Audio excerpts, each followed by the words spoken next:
आइए students, chapter third में change in the profit sharing ratio among the existing partner वाले chapter में हम लोगों ने काफ़ी स्मॉल टॉपिक्स किए हैं। उसी कड़ी में एक लास्ट स्मॉल टॉपिक है हमारा। टॉपिक का नाम है रिवोल्यूशन अकाउंट। ये बहुत इंपॉर्टेंट टॉपिक है, ना केवल इस चैप्टर में बल्कि जब भी रिफॉर्म का रिकॉन्स्टिट्यूशन होगा, एडमिशन वाले केस में, रिटायरमेंट वाले केस में, डेथ वाले केस में ये काम आएगा। ये बनाना ही पड़ेगा हमें, तो इसको अच्छे ढंग से सीखिए।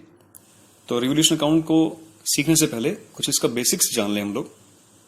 जो इसमें कुछ बेसिक्स हैं, जो इसका अगर हम इसके थ्योरेटिकल कंसेप्ट क्लियर कर लेंगे तो हमें बहुत आसानी होगी इसको आगे टॉपिक को ढंग से समझने में। तो इसके बेसिक्स के बारे में डिस्कशन कर लेते हैं। सबसे पहले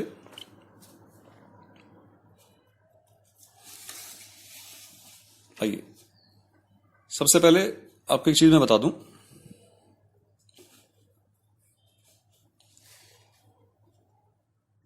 कि assets and liabilities must be revalued at the time of reconstitution. जब भी फर्म का रिकॉन्स्टिट्यूशन होगा, at the time of reconstitution of partnership firm, the assets and liabilities must be revalued. उनको एसेट्स और लायबिलिटीज को रिवोल्यूशन करना पड़ेगा। Revolution, अब क्वेश्चन राइज होता है कि क्यों करना पड़ेगा रिवोल्यूशन। जब भी फर्म का रिकॉन्स्टिट्यूशन होगा, जैसे कि थर्ड चैप्टर में change in the profit sharing ratio among the existing partner वाला टॉपिक है, केस है, इसमें भी रिकॉन्स्टिट्यूशन हुआ, तो इसमें एसेट लायबिलिटी का रिवोल्यूशन, एसेट्स एंड लायबिलिटीज का रिवोल्यूशन क्यों करना पड़ेगा, वाई। इसका रिस्पॉन्स ये है कि जब जो भी एसेट्स और लायबिलिटीज की जो एक्चुअल वैल्यू होती है, एक्चुअल वैल्यू या इसे आप कह सकते हैं रियलाइजेबल वैल्यू, यानी कि मार्केट वैल्यू, जिस रेट में आज एसेट्स लायबिलिटी बिक सकती है हमारी मार्केट में, that is that value. It may be differ from the book value of assets and liabilities which are shown in the balance sheet. जो एसेट्स और लायबिलिटीज की एक्चुअल वैल्यू है या जो भी रियलाइजेबल वैल्यू है, वो डिफर हो सकती है, वो डिफर हो सकती है किससे, बुक वैल्यू से। बुक वैल्यू वो वैल्यू है जो बैलेंस शीट की एसेट साइड में, लायबिलिटी साइड में दिखाई हुई है, एसेट लायबिलिटी की, ठीक है। एक और कारण से भी ये जरूरी है, it is also necessary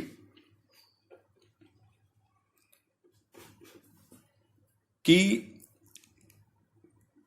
assets liabilities का रिवोल्यूशन करना इसलिए भी जरूरी है क्योंकि जो भी चेंज आएगा, जो भी चेंज होगा इन एसेट्स एंड लायबिलिटीज की वैल्यू में, मतलब एक्चुअल वैल्यू और बुक वैल्यू में जो चेंज होगा, बुक वैल्यू से एसेट्स, मान लीजिए बुक में कीमत दिखा रखी है बिल्डिंग की 60,000 रुपए, मार्केट में आज बिल्डिंग की कीमत है लाख रुपए, तो चेंज हो गया ना, 40,000 रुपए का प्लस में आ गए हम लोग, है ना। तो जो भी चेंज होगा एसेट लायबिलिटी से, और उस चेंज होने के कारण हमें जो भी प्रॉफिट होगा या फिर लॉस होगा, ये जो प्रॉफिट और लॉस होगा एसेट्स और लायबिलिटीज की वैल्यू में चेंज आने से, बुक वैल्यू और एक्चुअल लायबिलिटी, एक्चुअल वैल्यू का जो डिफरेंस है उससे जो प्रॉफिट और लॉस अराइज होगा, जैसे कि मैं एग्जांपल लेके बात कर रहा हूं कि मान लीजिए बिल्डिंग की कीमत जो बुक वैल्यू है वो है 60,000 रुपए, आज उसी बिल्डिंग की जो एक्चुअल वैल्यू है या जो मार्केट वैल्यू है वो 1 लाख रुपए है, तो इसका मतलब हम 40,000 प्लस में आ गए। It is a profit due to the revolution of assets. तो ये जो प्रॉफिट है, लॉस भी हो सकता है, तो ये जो प्रॉफिट और लॉस है, इसका रिलेशन है, इसका रिलेशन किस टाइम पीरियड से है, इसका रिलेशन है, it is related, this profit is related with the period which is prior to reconstitution। इसका रिलेशनशिप है, इसका जो रिलेशन है वो उस पीरियड से है जो रिकॉन्स्टिट्यूशन से पहले वाला पीरियड है, टाइम पीरियड है। आज फर्म का रिकॉन्स्टिट्यूशन हुआ, मान लीजिए 31 मार्च 2019 को फर्म में पार्टनर्स ने अपने रेशो चेंज कर लिए, ए बी रेशो 3:2 से चेंज करके इक्वल कर लिए, तो फर्म का रिकॉन्स्टिट्यूशन हो गया। ठीक है, इस डेट को। तो इस डेट को उन्होंने एसेट लायबिलिटी का बुक वैल्यू और मार्केट वैल्यू को कंपेयर किया तो प्रॉफिट आया, जैसे कि इस एग्जांपल में आया। इस प्रॉफिट का जो रिलेशन है, ये प्रॉफिट किस चीज से, कौन से टाइम पीरियड से बिलोंग करता है? रिकॉन्स्टिट्यूशन से पहले वाले टाइम पीरियड के बिलोंग करता है। तो ये बहुत जरूरी है। So it must B, this profit must be shared among the old partners in old ratio. क्योंकि ये प्रॉफिट पुराने टाइम पीरियड से बिलोंग करता है, तो it must be shared, this profit और this loss due to the revolution must be shared in old partners in old ratio. ये concept है, इसीलिए रिवोल्यूशन अकाउंट बनाया जाता है, ताकि बुक वैल्यू और मार्केट वैल्यू या रियलाइजेबल वैल्यू के जो डिफरेंस है, उससे प्रॉफिट या loss whatever the case में भी जो भी होगा, उसे ओल्ड पार्टनर्स में ओल्ड रेशो में डिवाइड किया जा सके। ठीक है, एक चीज और याद रखिएगा, इसका नेचर, रिवोल्यूशन अकाउंट का नेचर क्या है? नेचर कंफर्म होना बहुत जरूरी है किसी भी अकाउंट का। तो रिवैल्यूएशन अकाउंट जो हम अभी सीखने वाले हैं, उसका नेचर है nominal. It is a nominal account. तो इसका जो थीम है वो जानते हैं, नॉमिनल अकाउंट का debit all the expenses losses credit all the income and gain. तो उस हिसाब से ये बनाया जाएगा। रिवोल्यूशन अकाउंट को समटाइम्स हम लोग रिवोल्यूशन अकाउंट को profit and loss adjustment account भी बोलते हैं। कई बार कुछ केसेस में आपको देखने को मिलेगा कि इसका नाम profit and loss adjustment account कहा गया है। ठीक है, तो इसका थ्योरेटिकल कंसेप्ट था। अब आइए इसे बनाना सीखेंगे हम लोग।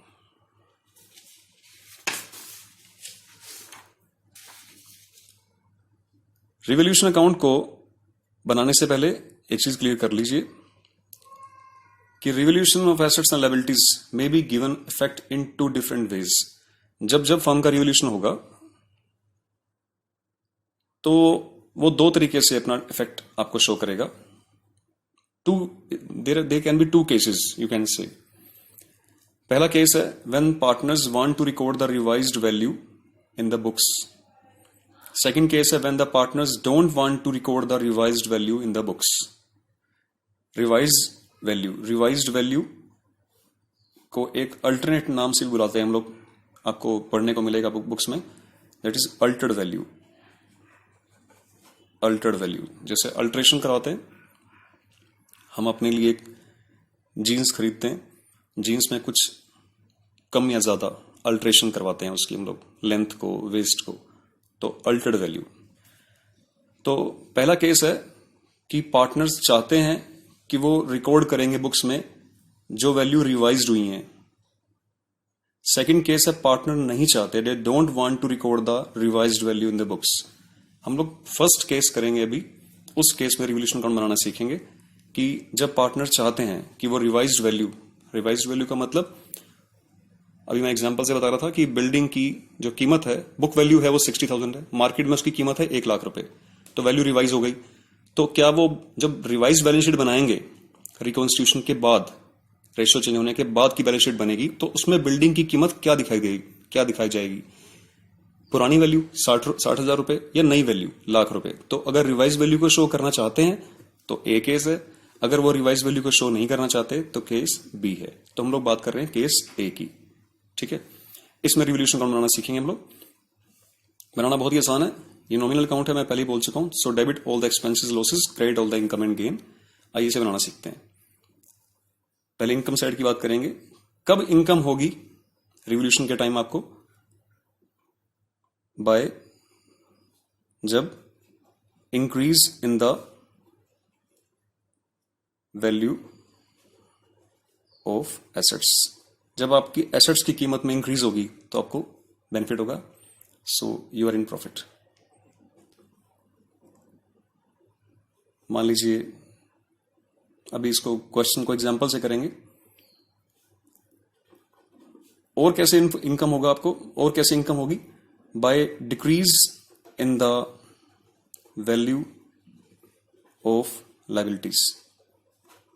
एसेट्स की वैल्यू इंक्रीज हो जाए, जैसे कि बिल्डिंग की कीमत 60 से 1 लाख हो गई तो फायदा हो गया 40,000 रुपये का, तो 40,000 रुपये यहाँ दिखा देंगे हम लोग। ठीक है। Decrease in the value of liability, liability की कीमत में कमी आ गई। मान लीजिए क्रेडिटर्स हैं आपके पास, मान लीजिए कि क्रेडिटर्स हैं बैलेंस शीट में, लाइबिलिटी साइड में क्रेडिटर्स दिखा रखे हैं 20,000 रुपये के।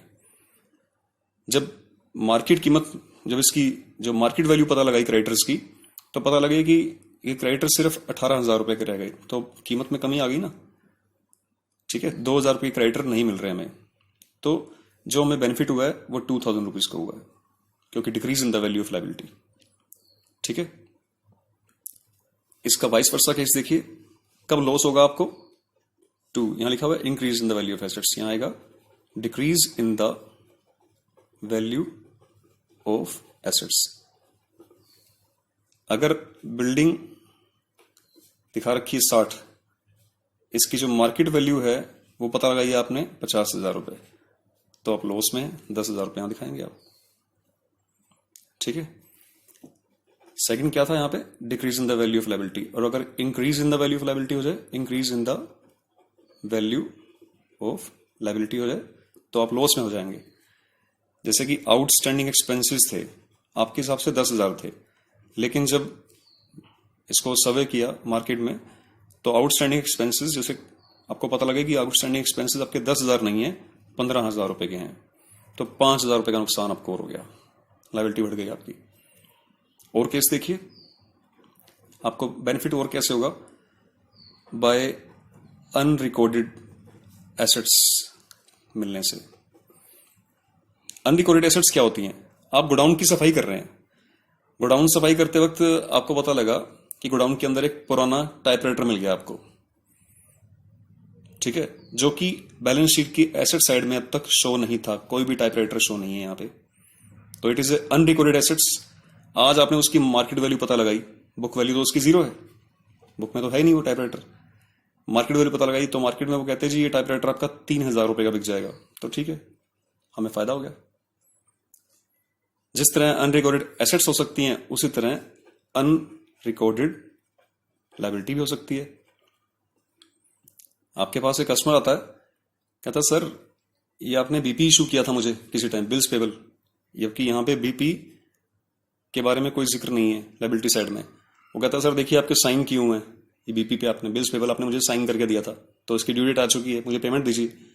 अब पता नहीं आप लिखना भूल गया, क्या कारण रहा, अल्टीमेटली रिकॉर्डेड नहीं है वो, तो अनरिकॉर्डेड लायबिलिटी। वो कहता है सर मेरी पेमेंट है, मुझे दीजिए।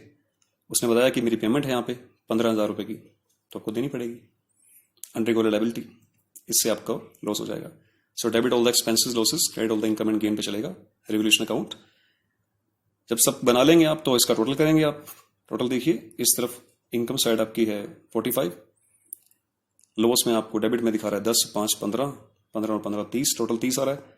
तो यहाँ पे दिखाया जाएगा to profit on revolution, that is transfer to A's capital, B's capital. मान लेते हैं टू पार्टनर्स हैं फॉर्म में। सो 45 में से 30 लेस करेंगे तो आएगा 15। तो 15,000 को आप, जो भी इनका ओल्ड रेशो रहेगा, मान लीजिए इनका ओल्ड रेशो था 3:2, तो 3:2 में कैसे डिवाइड करेंगे आप, ये हो जाएगा